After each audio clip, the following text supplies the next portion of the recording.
All right, let's talk about wetsuiting for striped bass. And so I use my wetsuit less of a thing that, like, a lot of guys when they talk about wetsuiting for striped bass, a lot of things like skishing come to mind. Skishing is swim fishing, I guess. So basically what you do is you swim out to where, like, maybe there are fish in the water, and as you're swimming you're casting and actively fishing for striped bass.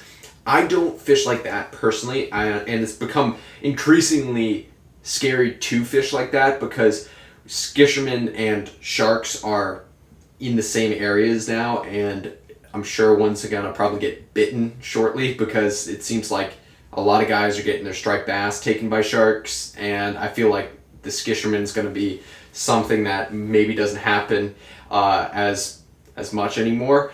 But one thing that's kind of interesting on a different note is when you use wetsuits, there's a few different ways that you can use a wetsuit. When you're using wetsuits, you can either swim out deep into the water and be like waist deep or like chest deep in the water and fish. And that is a way that I do a lot when I'm fishing off of beaches. Depending on what I'm trying to do, I think that when you're on certain beaches and you're fishing into certain troughs, you can be chest deep in the water, maybe fishing into a little rip or a little trough sandbar area, and the striped bass are going to be in that area feeding, and you can actively reach them now that you're actually out far enough in the water. And that is one way that you can use a wetsuit. But a way that I use a wetsuit a lot is more to get further and further out on rocks and like reefy areas. So on Cape Ann we have a lot of like reef areas, which I guess is the best way I can describe it, where it's just like tons of granite that just extend out, and there's little boulder, like not bouldery things, but little I don't even know how you describe it, but yeah, they're kind of like boulders that will kind of be up and then down, and then it's like cliffy, and it's very interesting when you look at it when it's like low tide versus high tide. You can see there's a lot more rock exposed, and basically depending on the tide, even at low tide, you can swim further and further out on these rocks to fish off of them. And what I like to do is use the wetsuit as a tool just to get out to the rocks to fish on.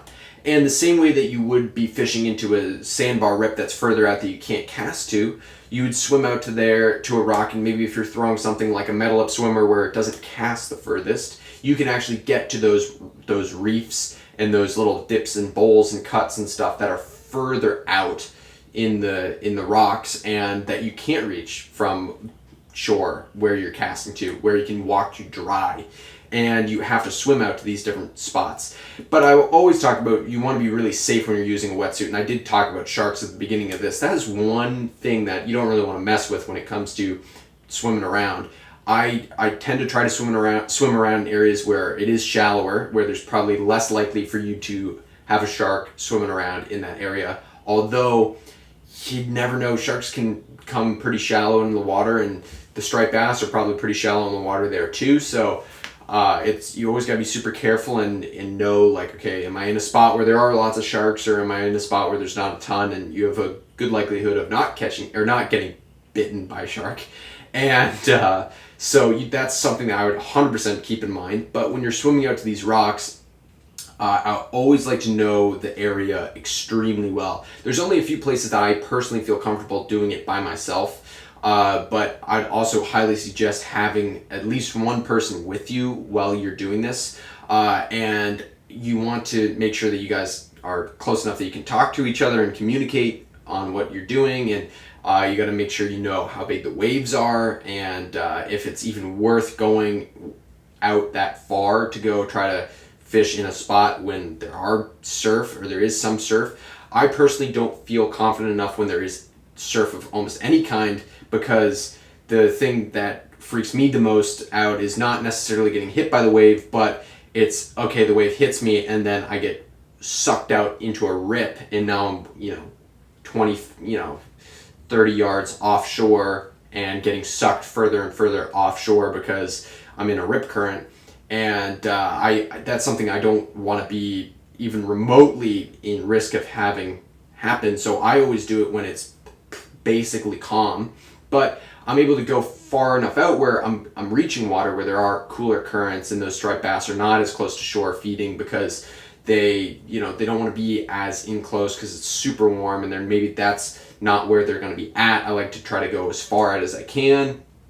And fish certain areas where maybe there's this very steep drop off, and it's a transition from almost a cliff that might drop 40, 50 feet deep from where I'm standing. And so those big bass are going to be just coming up and feeding right along the rim of that rocky area. And I want to cast into that area versus being way back where those bass have to come all the way in on these reefs to feed, which happens, but there's a lot of the time when they're being extra picky or the water's super warm, they're going to be pretty far out. And so that's a way that you can actually increase your chances in the summer, especially the mid-summer doldrum time period where there's not a ton of big fish around, especially in close, that you might have a better shot at getting into some big fish when you're further out on the rocks.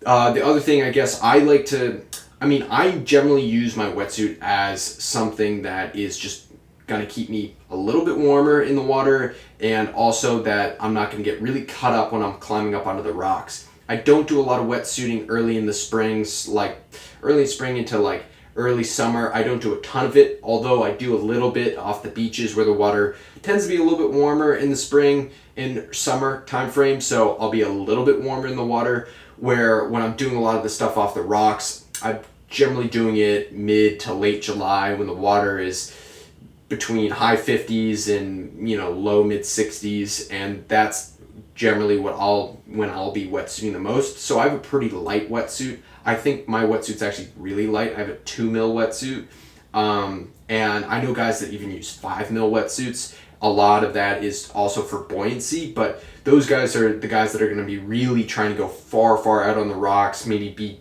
chest deep in the water for hours and hours, and you're going to get cold. But the other thing I do wear is a Stormer surf top that tends to give me a little bit more flotation and to keep me a little bit warmer. It's going to get wet all the way through, but it's neoprene and it's going to keep your body temp a little bit warmer, as well as just keep a lot of the water off of going down your neck as well, which can cool you down a lot when you're just wearing a wetsuit. So having a hood and being able to have a gasket around your neck, keeping that water from coming into your neck is huge.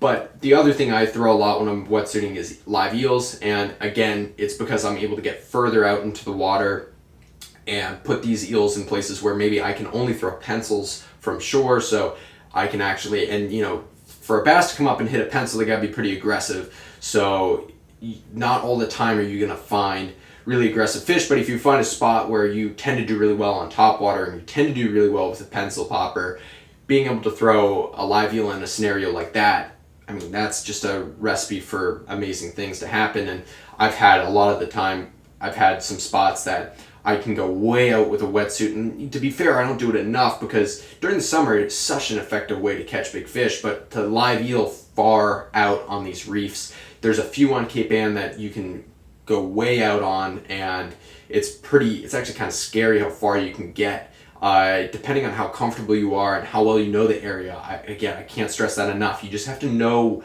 where the area is, what the current's doing in that area, and that's all things you have to weigh in on when you're skishing or whatever, wetsuiting for striped bass. Whenever you're doing something like that and going way out, you got to know what's going on in the water, where those currents are going, how big the waves are.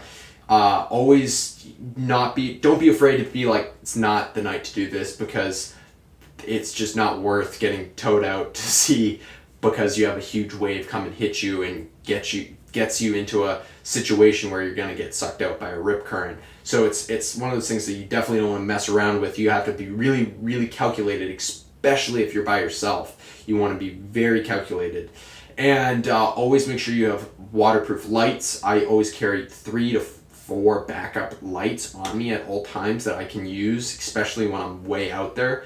As well as another thing that not a lot of people talk about, but having a compass and knowing where shore is, because you never know when there's going to be fog that might roll in, and when you're way out, you might not know where you are, or maybe really heavy rain. So you just, always have a way of telling where the shore is, because even if there are houses behind you and lights, when a thick fog rolls in at night, you might not be able to see any of that, and it might be instant, and it might not be on the radar or anything like that's going to happen, but it can happen, so you got to be really safe about that.